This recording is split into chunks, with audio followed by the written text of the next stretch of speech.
women have almost like an actual need for spirituality. Do you want to jump off there? As you're suggesting, women and men, all of us are born naturally spiritual beings. But for women, this capacity tends to be deeper and stronger and more essential to just literally the walk through life. So for women, big decisions. If you ask 100 women, how did you make the most important decision in your life? Who you wanted to partner with, whether or not you carried a child, what job you took. If you ask 100 women when the chips were down, how did you decide? At least 98 will speak to a deep form of spiritual knowing. I just knew it in my heart. God whispered in my ear. The universe gave me a synchronicity. Women know that the surest, most powerful form of knowing is spiritual awareness.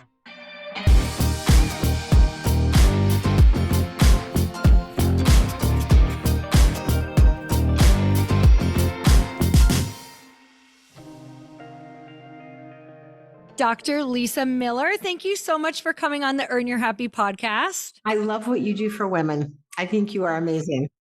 Well, thank you so much for that. I am probably the most excited for this conversation that I've been in.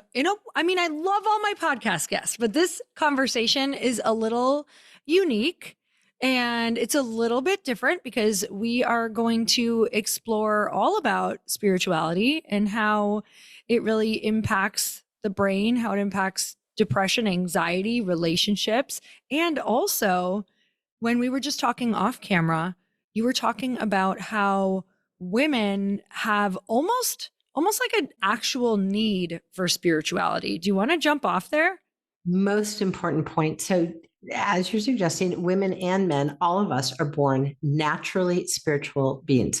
But for women, this capacity tends to be deeper and stronger and more essential to just literally the walk through life. So for women, big decisions. If you ask 100 women, how did you make the most important decision in your life? Who you wanted to partner with, whether or not you carried a child, what job you took. If you ask 100 women when the chips were down, how did you decide? At least 98 will speak to a deep form of spiritual knowing. I just knew it in my heart. God whispered in my ear. The universe gave me a synchronicity. Women know that the surest, most powerful form of knowing is spiritual awareness. Now, unfortunately, women don't always feel authorized to bring that forward. If you say to the same 100 women, you're in a boardroom, you're in a classroom, you're at a job interview, and you're being asked, how did you make the most important decision ever?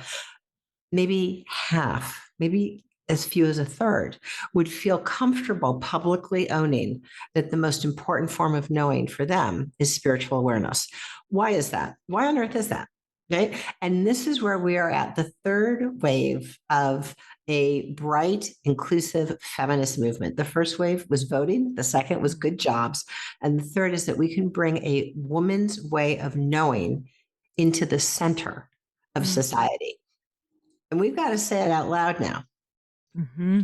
That's so interesting. So, there's a couple things that pop into my head. The first one was, I feel like in the last 10 years, when you've kind of watched spirituality and personal development become a lot more mainstream, what I even saw happen amongst my friends who were, at the time, like 20s and 30s and now 30s and 40s, was we all start getting these spiritual awakenings, which we'll talk about.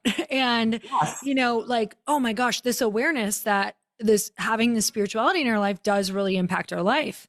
And I know what I did to my husband was that I wanted him to feel the same about spirituality and what I was experiencing and the books I was reading and the impact and the downloads. And I feel like he was a little bit slower to it and maybe not as passionate. And I remember that it was having such a profound impact on my life. And, all of these other women were feeling the same way too, that we were almost like feeling a little upset with our husbands that they weren't coming along or going as fast. Do you have any thoughts around how to kind of approach that when you've maybe met different women who are feeling like, oh my God, this is a necessity, and feeling like it's an absolute necessity for them as well? It is a necessity for us as women to honor, to take as hard knowing as valid our spiritual awareness, that synchronicity is real and act on it, that intimation in my heart, that gut instinct is the surest form of information, that in my prayer life, I am being directed. For women, it is essential. But we can allow the men in our lives to walk their walk. They don't need to be our identical twin. And as magnificent and revelatory and empowering and essential spiritual life is for women, yes, men are spiritual, but not every man necessarily wants to have spirituality as his lead strike foot. And that's okay. We don't need to marry our identical twins. We don't need to, ask men to behave as women any more than we would want to be asked to dress up and act as men. Mm-hmm. So let them be. And in fact, what the data says is that very often the passage of spiritual awareness through the family goes through women. Whether or not it's landing in a daughter or a son, it's through the mother that the strength of spirituality is built. The child's born with it, but it has to be cultivated. Knowing how to meditate or pray, understanding, what a synchronicity really is. This type of thing really comes through the voice of the mother.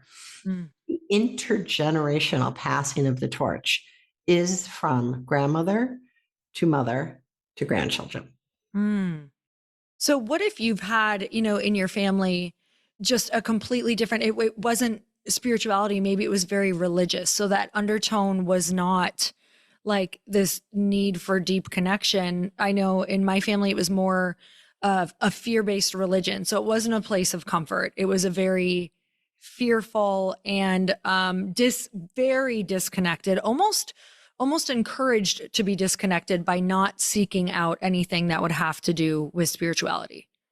So, Lori, you're really converging on the most important finding in science, which is religion and spirituality. They can go hand in hand and do for about 2/3 of people, but they're not the same thing.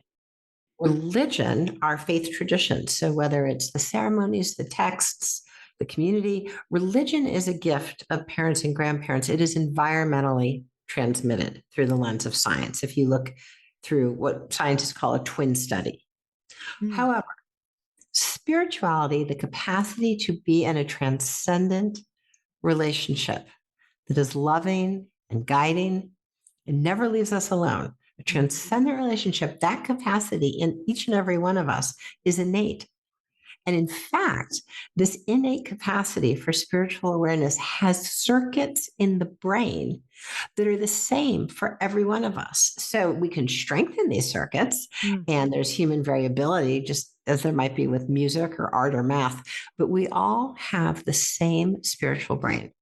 8 billion spiritual brains on earth, which means that nobody is left out. Nobody's not spiritual. It's not a matter of, am I spiritual? It's how do I realize this gift that I've been given to see into life at a deeper level and to feel the love and guidance that's literally there, baked into life.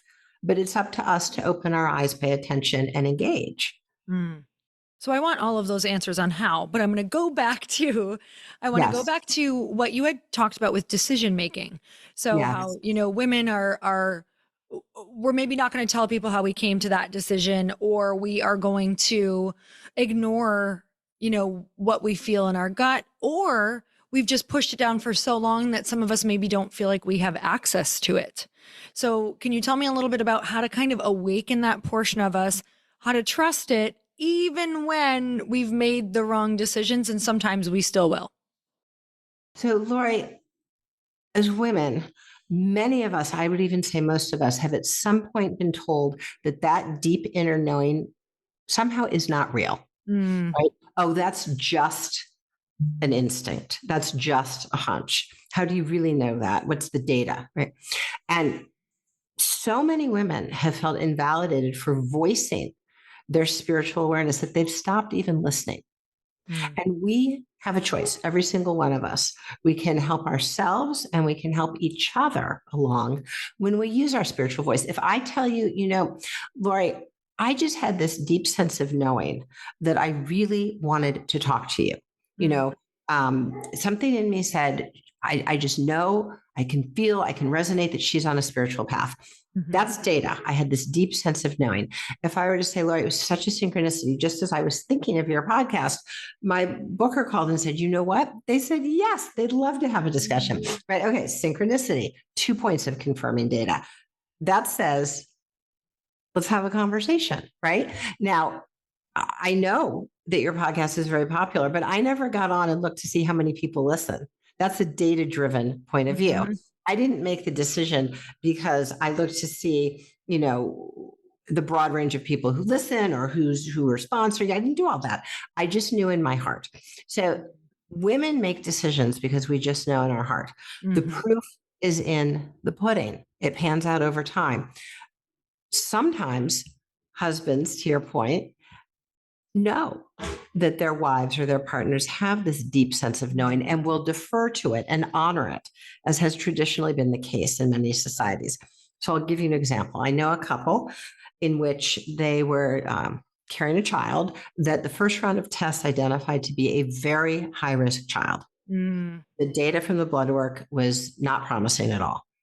And so the woman carrying the baby went into the doctor, looked over the numbers and said, something in my heart just knows this baby is fine. I just know it in my heart. The doctor said, okay, go see next level specialist. Next level specialist. She goes in, the numbers are run again. The numbers are terrible. The specialist is a woman. And the mother turns to her and says, I just know in my heart this baby's okay. The specialist, very high risk OB, picks up the data, sets it aside, and said, I've told you what the numbers say. I want you to know it's been my experience that when a woman just knows in her heart that the child is okay, no matter what the numbers say, the child has been okay. And it's been my experience that no matter what the numbers say, how good they might be, when she knows in her heart something's wrong, often something's wrong. Okay, that OB made a choice. She could have stopped the meeting at the data, but she went on to validate that woman's inner sense of knowing. Okay, months later, the baby's born, the baby's healthy. Had they listened to the data alone, they would not have made the best decision. So, this is something that women need to honor. Your knowing is very powerful. You see, Laura, you ask, how do we as women honor this capacity with which we've been given? 3 steps. Listen, that tiny whisper of a hunch, that synchronicity, that little gut instinct or flicker in your prayer life. Listen. 2, take it as real. Honor it. Think about the times when you have listened to direct knowing. And has that panned out? Has that ever really steered you wrong? True, certain, direct knowing? And then 3, right? Listen, take it as real, act on it. It's very easy to say I had the most incredible synchronicity, or I just knew this was true, and then do nothing about it. Act on it. And when we develop the practice of listen, it's real, act on it, it becomes easier and easier and a go-to way of acting. That's the first thing that women need to know. Listen and trust yourself. You're extraordinary. You are an extraordinary, amazing knower. The second thing for women is to practice transcendent awareness, to practice the connection to your higher power. For some women, that's a walk in nature and feeling how they're guided as they walk along the beach, as they walk through the forest. For some women, it's in prayer or meditation that they feel a presence, they feel loved and held, they feel guided. And then for some women, there are spiritual visualizations, just in the language of life, that can foster the transcendent relationship. Do you want to try one? Sure. Let's do it. Beautiful. Okay, Larry, I invite you to just take a moment, take a breath, clear out your inner space, and now take 5 breaths to open up your inner chamber.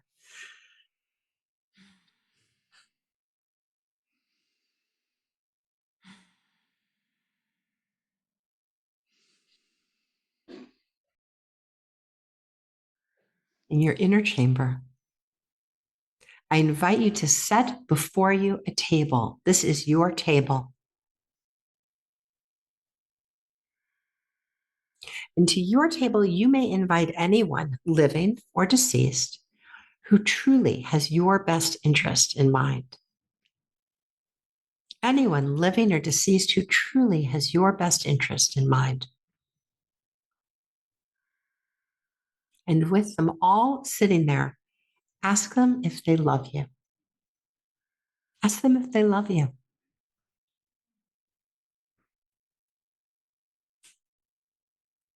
And now you may invite your higher self, the part of you that is so much more than anything you may have done or not done, anything that you may have or not have, your true eternal higher self, and ask you if you love you.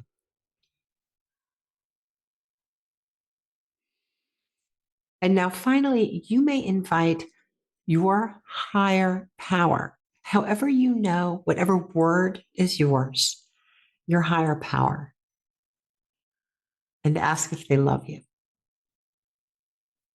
And now, with all those people sitting here right now, what do they need to tell you now? What do they need to share? What do you need to know?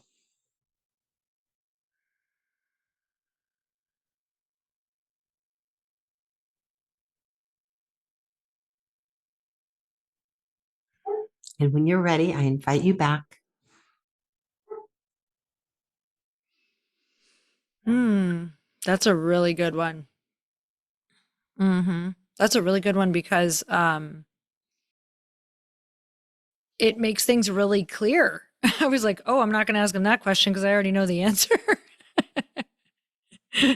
Isn't that interesting? That's really amazing. I hope everybody listening got to do that. And if not, if you were driving for any reason, go into it because that is a beautiful exercise for decision making. And it's in the language of life, of truth. Mm-hmm. Mm, So, those who truly have our best interest in mind, our higher self and our higher power, these are all sacred relationships. These are all real relationships. mm, And mm-hmm, we are built in our heart and in our deep knowing, our mind, our soul, to feel and know the guidance mm-hmm, in our deep sacred relationships, these transcendent relationships. And everyone at your table is always there, mm-hmm, always, whether or not at that moment we happen to be attending to the sacred relationships in our lives. They walk with us. And who shows up can change depending mm-hmm. on where we are in our journey. Yeah, I was just going to say, even if this was like 3 years ago, I think the table would have looked very different.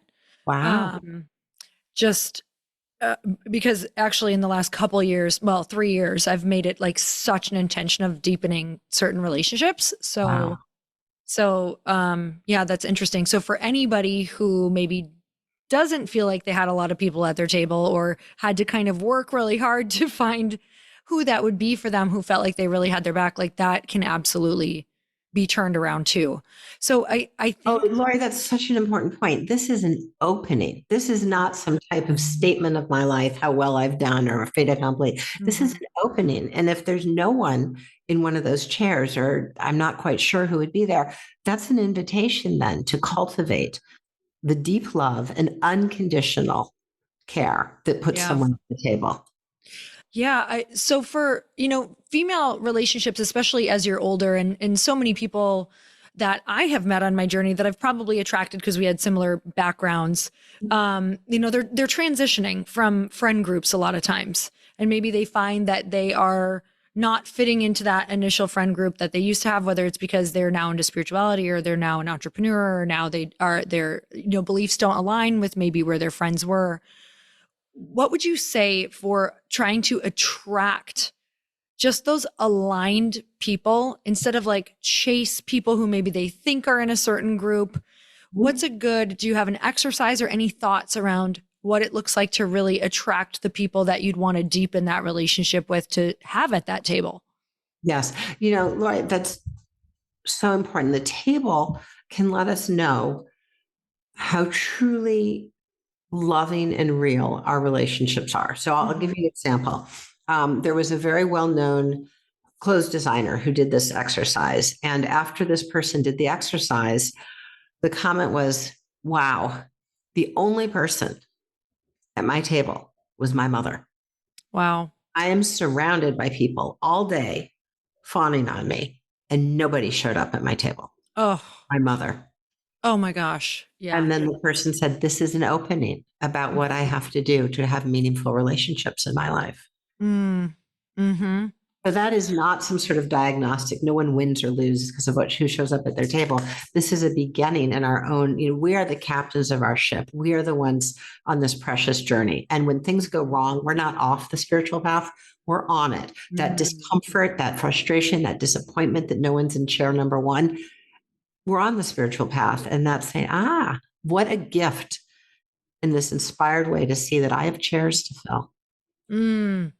I love that so much. I think that being in that place can feel really lonely, but it can also, like you said, just be such a massive opportunity of the amount of room they have for feelings of deep connection and fulfillment through relationships. And that's been insanely profound for me about my level of happiness connected to how deep my relationships are and how much I do feel like people have my back. Like I feel like I have a completely different life now because of that. So it's actually a really exciting thing to know that you have the opportunity to feel so held in your life. And like I said, it doesn't take that long. Sometimes it can just be a 1 to 3 year thing and you can have that whole table full, you know? Lori, that's so beautiful. You did it. What did you do so that you in your heart were connecting authentically with someone who would really be at your table? I had a massive realization that, if I would stop pursuing certain people that I wanted to be friends with, that they wouldn't be pursuing me. And so I had a moment of, oh, I'm chasing, they're not chasing me. Like nobody's wanting me. So I had the moment of, I only want to be with people who want me too, like who feel Beautiful. that like desire to want to be my friend. And so what ended up Beautiful. happening is I think in the, when you're trying to build your career, there's so much around networking and being in the right spaces. And I'm just going to be so real, like perception of being with the right people. And you can get very mixed up in your head of the difference between a transactional friend and who can, help build the career rather than someone who really is going to be in your life and has your back your whole life. So what I Mm. started doing was when I was in these different rooms of aligned people. So maybe they were entrepreneurs, whether it was early entrepreneurs or they were ahead of me or way behind me. I just started to notice how I felt around people and Mhm. what kind of like role they were playing in my life. So maybe someone was way behind me in business, but I really valued who they were in their relationships or maybe their fitness level. Like they had something that I really enjoyed and loved, and I could allow them to fill that role and not have to check off all of the traits and desires that I wanted in this perfect human and friend because that doesn't exist. So I really leaned into going, how do I feel around you? That was number one. I have to feel free, myself, not judged. Like the weirdest version of me needs to be able to come out to really start letting them in. And then when I noticed that, I would take big leaps of faith and invite them like to our lake house for a weekend and be like, well, I'm either all in or I'm all out by the end of this weekend. But I will tell you, like you said, Lisa, with trusting your gut, one did not go wrong because I did not invite anyone there who didn't make me feel good.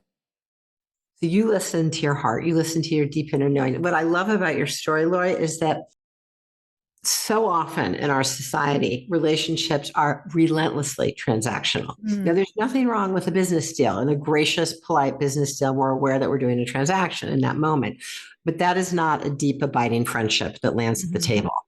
And what I feel is so important is to know the difference between what you described, this chronic transactional nature of our society, mhm, what I call really our achieving awareness. What is the business we have at hand? Could I set up with this person strategically, tactically? That's all fine and good. That's business, but that is only one side mm, of our lives, our achieving brain. Equally, in fact, I'd say, as you put it so beautifully, more important is our awakened brain. mm, And our awakened brain is less about tactics and strategy and much more about what is life showing me now? mm, What is being revealed to me now? What is God or my higher power, the universe, pointing Mm, to right now. And our awakened awareness doesn't get things, it reveals the deepest, most profound part of our lives. And then we can send the achiever after it. But we awakened awareness needs to drive our lives. In other words, the heart sets true north, mm, and then the hand can accomplish. mm, The hand shouldn't set true north. If the hand, what do I want and how am I going to get it and why didn't I get it? If the hand, has more power than the heart, then everything's about, well, competition and she has more than me and I feel so little compared to her. And, it's so empty and it's so striving and it mm, hurts. It feels horrible and it's depressing and it's anxious. And all we have to do, any one of us, is flip the switch to what you said and mm, say, hey, what is life showing me now? What is my heart showing me now? I really love hanging out with her. mhm, She makes me laugh. I ask the question, do you love my soul? mm, And mm, boy, how I sure love your soul. mhm, So if you changed in your physical bio bodysuit, and if you lost or gained everything, mm, would I still look right into your eyes and just adore your mm. soul? That's such a good that's a great question for us to ask. I mean, just going down our friend list of like, oh, that's going to bring a major awareness of like, oh, there were times in my life where I'd go, maybe I'm actually like coming from kind of not a super clean, intentional place. And that's probably not going to work out well for the relationship in the long run, you know? Well, and it's a two-way street. Yeah. Do you love her soul, and is she able to see your soul? Yeah.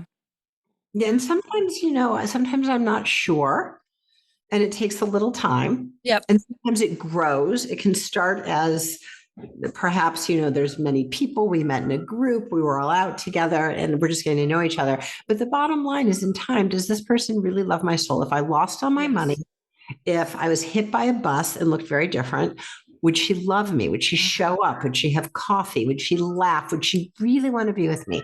And hey, honestly, would I? Mm-hmm. Yeah, those are such good questions.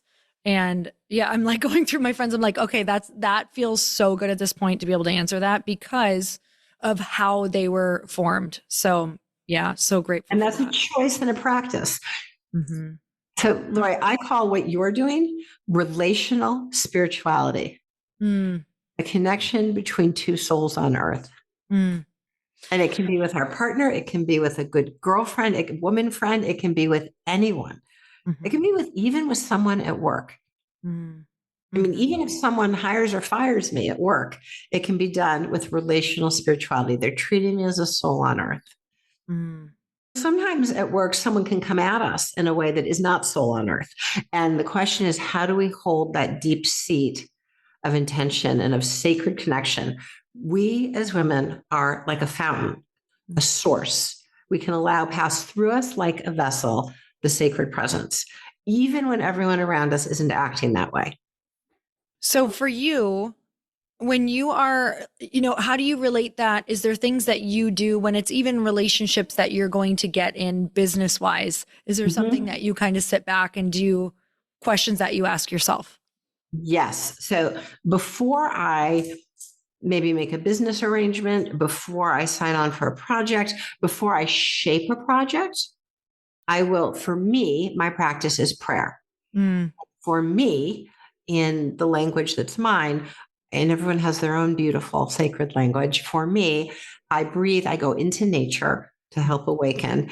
And for me, I say, loving God, source of all life, please align me that I might be you, like as we are all like raised from the sun, mm-hmm, emanations of God, right? That I might be of you, that I might see you. So in this work that we do together in our precious short lives, that I might be you, that I might see you, that I might act you. mm, And then I say, loving God, source of all life, please open my heart that I might serve you in love. mm, And that's before anything. So mm, it's before seeing my kids, it's before signing a contract, it's before shaping a project, because you know this as someone who makes a big impact on our culture. The way you shape your podcast affects thousands of people's lives. So it is a sacred moment to welcome in the source of life and figure out, see who mm. and how you are directed. Mm. I love just the intentionality that brings back because, man, there are so many times where, we're always jumping from like project to project to project or person to person. And it's easy to be so caught in the thing that we were doing before, or, in one day, there's 10 bad things and there's 20 good things, whatever. Or for some people, that's reversed. And it's really easy to carry the energy of that thing where that prayer kind of just starts that clearing and puts your feet there and brings you back to the intention of what you're doing. Because a lot of us and a lot of people listening, if they're listening to this podcast, probably have some form of calling or get to impact people in some way, if that's super small or very big. So just to like, oh, that's right. I'm doing something big here. I want to be intentional with it. I want to, be guided through it. And I think that's so cool because I think the prayer also acknowledges your faith, like that, it's just a remembrance of, hey, I'm leaning on you, and it can bring that in. I am so excited to share this next podcast sponsor with you because I am not even kidding you. Chris and I were just on a walk last month and we were talking about how we want to get separate phone lines for our business phones because we feel like we're missing things in our business, and we also want to set boundaries with the time frame that we are answering messages, and we want to really have that line between personal and business hours as well. And you guys know that running a small business means that you're wearing all of the hats, and your personal phone literally becomes your business phone, and before you know it, you're juggling customers all day long, all night long. And if you coach people, especially, or you text people on your phone, this is really where it starts to feel like it becomes impossible to manage with your personal number. And that's where Open Phone comes in. Open Phone is the #1 business phone system. They'll help you separate your personal life from your growing business. So for just $15 a month, the cost of a few coffees, maybe 2 coffees for me, you get complete transparency and visibility into everything happening with your business phone number. So Open Phone works through an app on your phone or computer and integrates with HubSpot and hundreds of other systems. They use AI-powered call transcripts and summaries, so you'll have a summary of your phone call with action items as soon as you hang up. And if you miss a call, automated messages are sent directly to your customer, meaning you'll never miss an opportunity to engage with them. So they also have won multiple awards by G2 for software reviews and are trusted by over 50,000 businesses. So right now, OpenPhone is offering 20% off your first 6 months when you go to openphone.com/earn. That's OpenPhone, OPENPHONE.com/earn for 20% off for 6 months. Openphone.com/earn. And if you have existing numbers with another service, OpenPhone will port them over at no extra charge.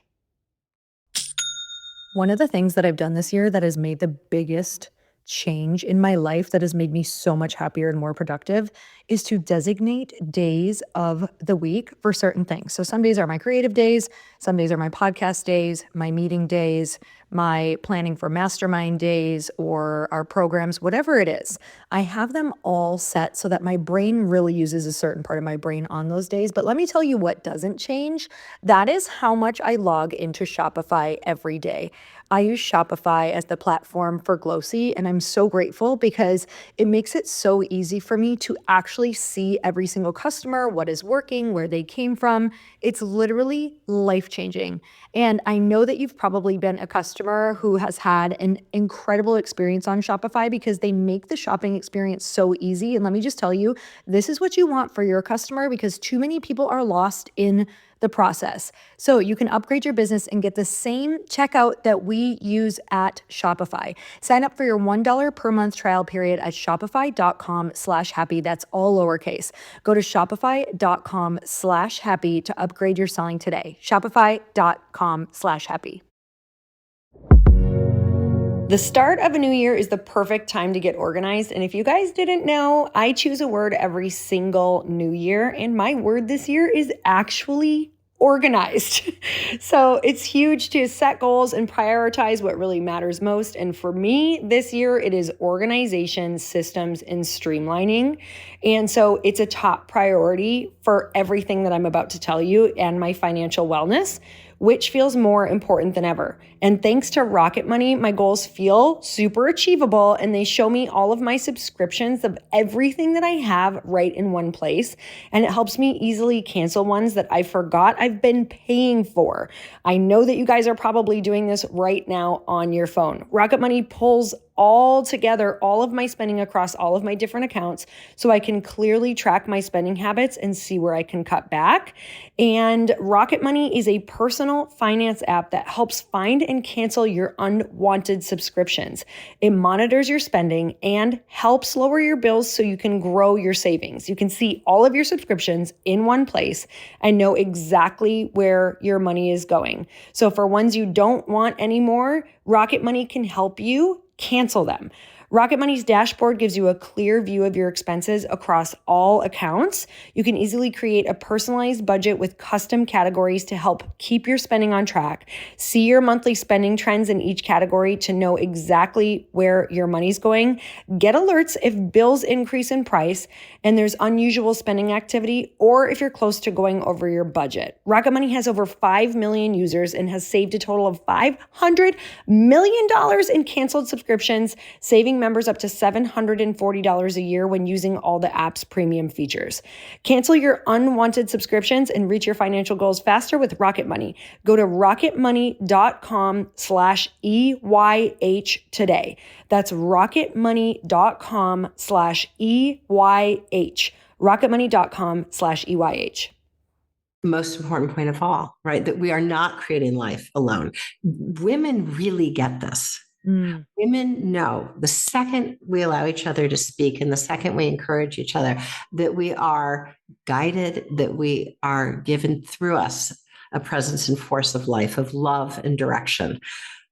We don't do things alone. There's not illusion of radical control. And when we really suffer, all of us, certainly myself, I'm no different, is that in the moments where I don't pay attention to the deep dialogue with life, when I stop acknowledging that every single moment involves handing it over, I start to think, oh, why did I say that? I really blew that deal. If I just said it differently, I burnt the bridge too soon. When I spin and spin and spin, I'm actually in that moment under the illusion, really, I'm wearing the wrong sunglasses, of radical control. And if I can stop saying, hey, achieving brain, what do I want? Why didn't I get it? What should I have done differently? And instead say, wait, loving God, source of life, show me what you ask of me now. How can I serve you? Not what am I going to get, but how can I serve you? And what do you want of me? Then something that I hadn't planned on that's much more interesting comes around the corner. And there's so many times I haven't gotten what I wanted, and what did unfold was so much more magnificent. It wasn't necessarily more money or a bigger thing. It was extraordinary. It was like a high pixel life. It's good. And that's what makes us as women free. Is that it is not our nature to have the prison house of an unyielding, ironclad ego. That is not our nature. And it is not our nature to really feel fulfilled through big inflated narcissism. Women it doesn't do it. It's the richness and the vitality and the love and the beauty of life. And it comes through friendship, and it comes through building things of great purpose. And of course we want to make money. It's not that there's no difference between the prosperity that comes through love and abundance and the prosperity that is shown in the abundance that can materialize as money. We're on our path. And sometimes I'm on my path and there's not supposed to be money. And sometimes I'm on my path and there is supposed to be money. But I still know if I'm on my path or not on my path. So from your opinion and everything that you've, researched and done and your personal experience, can you tell me the correlation that you feel of spirituality to money or abundance? And then also, I'm really curious about like desire. Like, are we meant to get the desires that we have in our heart, no matter how big those are? It's been my experience that when I live authentically, the abundance comes from the fulfillment of the high pixel life. Mm. And there'll be things I do that I love that paid absolutely nothing. And then 2 weeks later, I'll be way overpaid for something. Right. So Yeah. I'm just living the truth. Mm. Hmm. And there are times where, I mean, I've worked so hard and I'm doing what I love and I feel so fulfilled. Um, and I think when we live authentically at that moment, we're not thinking, okay, is it going to be X or 2X that I'm paid for this? Right. Hmm. And then next thing you know, because of your contribution in the world, there is a translation often to material value. And suddenly, you bring such radiance into the office. We want you to manage. Mm. Always care so much about every single person in the room. We think you should train our new staff. You're the one who always finds the words to express what's going on in our meetings. We'd like you to be the new director. There's a sense in which when we really bring it authentically, it is seen and translated very often. And one form of that expression is that they're often, when you live authentically, you end up finding there's enough money. Mm. Let's shift a little to talk about Do you depression and agree, or do anxiety. you have a different point of view? No, Lori, I totally agree. I actually, I feel, let me think on that for 1 second because I came from a very just small town. Parents were bankrupt and just always struggled. So poor money mindset, all the things. And then also with the religious background, that brought in a lot around money because it was, money was really viewed as evil and it was not, college was frowned upon, very small town. Like it was about, I just thought I was going to go door to door talking about the Bible my whole life. That's what I started doing. That's just what I thought I was always going to do. And so it was about like getting the part time job just enough to get by. And I left the religion at 18. And when I got into my 20s and I was like, I'm pretty sure this struggle thing is actually not what God wants. Like that became really clear to me. I was like, this does not feel like love. I don't think he wants this life for us to suffer. And that's what I had really been taught. Like this lifetime is about suffering and the next one will not be. So I was like, that just doesn't feel right to me. And I really started to shift into feeling like God wants us to be as abundant as possible because we can make really big changes with money. And so, whether that was just my purpose that I was getting spoke to or other people's, that's the one that felt most authentically true for my path. And so for me, I feel the same way. There's been things that I've been really passionate about that I've thought were going to be amazing and they kind of weren't monetarily amazing. But later, maybe that thing got me noticed by someone who ended up paying me something a lot later for something or gave my name to some people who it got me into a room of a lot more opportunity. So I because do it think was it's, real and high pixel and truthful. yes. So I do think that there are going to be things that we are pulled to, just like you said, on our path that won't make sense in the moment, but they're a part of the bigger picture. And you can feel when they're alive Hmm. and high pixel, abundant and Yes. true. Yeah. I love that you say high pixel. Describe that a little bit deeper for me. Say you spoke at a community event and 7 young women came up afterwards with tears in their eyes and said, "You just showed me what was possible." Mm. And you may have volunteered for that event, but you very likely went home that night feeling just the soaring love and generosity and generativity that you'd help for, these 7 young women. So sure enough, someone at that event did see you, was moved by the authenticity and authentic soul that you express, and says, "Yes, please, won't you come and contribute to my often very high paying event?" Right. So Mhm. there's a sense in which I think of money as stored energy. Mm. So we learn in physics there's kinetic energy, motion, right? And then there's potential energy stored, but could be turned in to motion. Money, I think of as stored energy. And energy, of course, is sacred because energy is made, it's the stuff of life, all energy. The energy that courses through our human bodies, the energy that moves the oceans, the energy in the sun. It's all, for me, sacred. It's all part of God, right? So energy stored can be handled, as you said, to do great good in the world, Lori, as you're sharing, and it can be misused, Mm-hmm. right? And misusing energy, any form, is sin, right? Misusing sex to harm somebody is sin, Mm-hmm. right? Using money to harm somebody is sin. And so a flower is an expression of energy. Money is an expression of energy. But what do you do with the flower and what do you do with the money? That was really beautiful for me, even in decision making.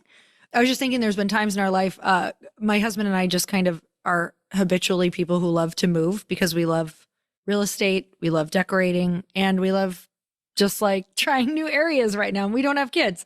It's kind of like a hobby. But I've always been drawn to certain places.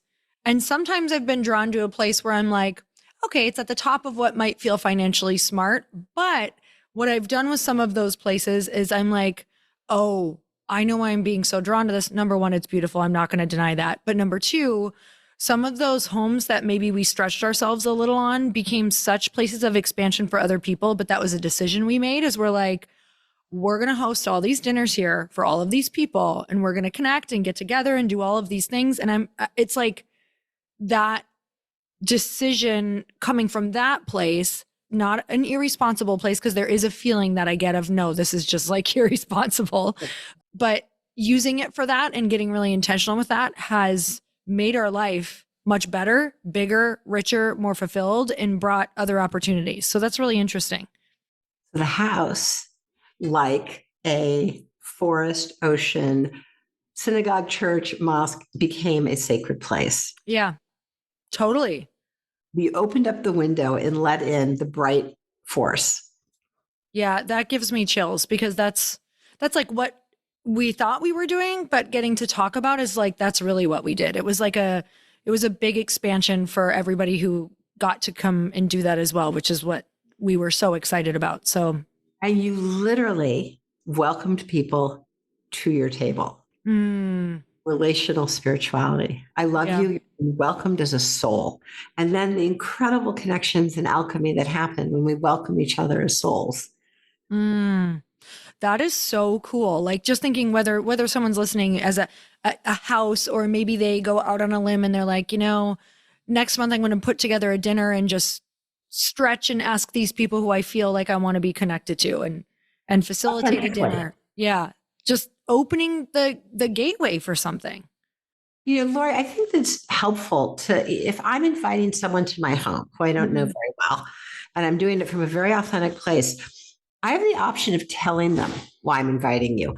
I'm inviting you because I look at you, and no matter who's in the room, you make every single person feel alive and that they matter. Mm, Yeah, I would love you to come. I'd love to get to know you better. You always make me laugh, and you make me laugh because you understand what things actually are worth in life. Like, mm, let them know. People, it's such a precious gift to be seen and to bestow that on someone else, to say, I really see you. I see your soul's code. mhm, It's mm. deeply moving. And I feel like that, what you just said, allows people to, I think that's one of the things where, talking about that time frame for me, where I said it's really just like 2-3 years and I've gotten these really deep relationships that I'm surprised by, is we were, I think, going into it like that, of just total authenticity. Hey, yes, I feel like I'm a large child saying, I like you. Like How saying, I nice. like you. This is what I love about you. This is what I appreciate. That allows you to move deeper faster. And everyone feels so lonely when we don't do that. I've Yeah. been in situations where I'm in a room with, yeah, I'm a professor, and I'll be in a room with 200 students, and 190 of them feel totally alone. Oh, it breaks my heart. 18 through 22 years old. Why? There's people in the room, Yeah. but it's up to us to open our heart, pivot, look at each other. And even if you just say, I'm so glad to see you. I haven't seen you since last week. Anything funny happened? Mm-hmm. Take each other out of this chronic, competitive, transactional achieving awareness. The reason everyone's shut down is they're wondering, like, oh, on your test, did you get a 97 when I got an 82? Or, ooh, is that your fancy car and I can't afford to get a car? The Disconnection comes when we only look at each other comparatively and Mm, transactionally. But when we can drop that chronic achieving perspective and then say, have an awakened heart, I really want to get to know you. Tell me a really good story. Tell me something about your roommate. Tell me where you're from. Tell me, what was your grandmother like? You know, hmm. What about from, because we're talking about relationships, and there's always a chance in relationships, and a lot of the reason I was afraid, and I know some people are still afraid, is because they're afraid of rejection or betrayal. yeah, betrayal, rejection. Definitely, they refer to a past experience that tells them, yes, this could happen again. How does rejection or that fear around it relate to spirituality? Right. So that is perhaps the most important question in our human lives. I'd say there's two important questions in life. What is our relationship to the higher power, who I Mm, call God? And how do we see God's presence or the higher power in one another? mm, Both are forms of relational spirituality. What is my relationship to God, and how do I feel that love towards you? Human to human, the best opportunity, in my view, we have in our lives is to love all in, even if it doesn't come back, mm, because it is a godly love. It is a spiritual love. So I love you, whether or not you decide you don't love me back. I don't feel ashamed. I don't feel diminished. I don't feel mm, put down, because I have a godly, a spiritual love for you. Right. mm, What that means, I mean, I don't make myself into a doormat. I don't let you mistreat me. I mean, my goodness, no way, pushback. But what it does is it makes me not vulnerable anymore. mm, If mhm, someone betrays me, I say, wow, that is heartbreaking. That is such a shame. It's brutal, but it doesn't diminish me. And if I could have loved you, even if that happened, I chose to have this infinite godly love. It is the most empowering, impenetrable antithesis of being a victim. mm, mhm, Again, I don't doormat myself. I don't let someone screw me over twice. I keep someone at arm's length who I don't trust. I mean, I'm not a moron. But the point is that in my deep seat of being, I'm willing to love even when things don't or didn't go well. And I'm willing to love again, mm, because it is not just about me and him or me and that person over there. It is a choice to love people as extensions of God. mm. It's a beautiful way to look at it, because you're also not going to go back. I mean, of course you're a human, and at first you're probably going to go through the loop several times, but it starts to help close that loop by not having regrets around it. Like, looking more for how it benefited you and why it was a beautiful lesson, and how you can be proud of yourself for the fact that you have that type of love that someone's going to really appreciate when you get to direct it towards them as well. Because we can get caught in those loops, and it's talking about relationships, and that it's like, without these relationships and being willing to try again, I held so much anxiety when I was more of a solo bird. Like, I always had my husband, who was amazing, but I didn't have those like really deep friendships. I had an insane connection with him, but I feel like we need a lot of, not a ton of relationships in our life, but we need a few really amazing, deep relationships in our life. And without those, I experienced such massive anxiety, because I probably wasn't able to talk through things and have a connection or feel fulfilled or purposeful in life. And also, I think I've experienced bouts of depression in my life. And I know that growing up, anxiety and depression were just, that's who we thought we were. Like, that was very much in the family. So, can you tell me a little bit about how spirituality relates to Mm. depression and anxiety? Oh, yes, Lori, it's so true. So when we are in a deep spiritual connection, when we are open and feeling the real, it's truly exists, love that's built into life and the love that's in one another, right? When we're feeling that, we are basically being an open system. We're saying that I am open. I am willing to feel. I am willing. Now, there might be some painful stuff that gets Mm-hmm. in too, but I am, whether through meditation or prayer, opening my heart to feel the presence of my higher power. God, please, may I feel your presence. May I feel your love. And then you come around the corner, Lori, and I see the love bursting through you. Mm-hmm. And of course, it's your love, it's Lori's love, but it's also the source coming through. So just as we're touched by source, we see source, God, in each other. That's a much better start than, I'm sitting here and I'm feeling, that I don't have enough, or I don't feel not good enough, or I'm really angry at how my husband just screwed me over. And then I see you and I'm sort of adding things up. Versus here comes Lori with your eyes radiant, full of source. And then we're off to the races. It's a totally different relationship. Why? Because we're literally on a different plane. Mm. We're literally, it's like we've just moved a wormhole between universes. We're literally in a different world where here you show up radiant and kind and a being of love. And why, of all days, God, did I get to meet Lori today? Not yesterday, not in 5 years, not 5 years ago, because there's something that by being open and present, we're to share today that is meaning in both our lives and perhaps those with whom we share. Mm. And 2 years ago, I wouldn't have been ready. And 2 years from now, Lori's up to something else. But today now is this moment of co-creation. And the symphony is so complicated and so big that there's no way I could have planned much of that. I just show up. Mm-hmm. For anybody, because something that's in your book and that you talk about so much is for people dealing with anxiety and depression. I know you have so many exercises in your book and a lot of different things that can help people and give them hope. What would you say to somebody right now who's really experiencing just down and out, not feeling hopeful about life, not feeling connected? What's one of the first things you would tell them to go and do? Depression, struggle, despair. This does not mean that we're somehow not doing well at life or failing with life.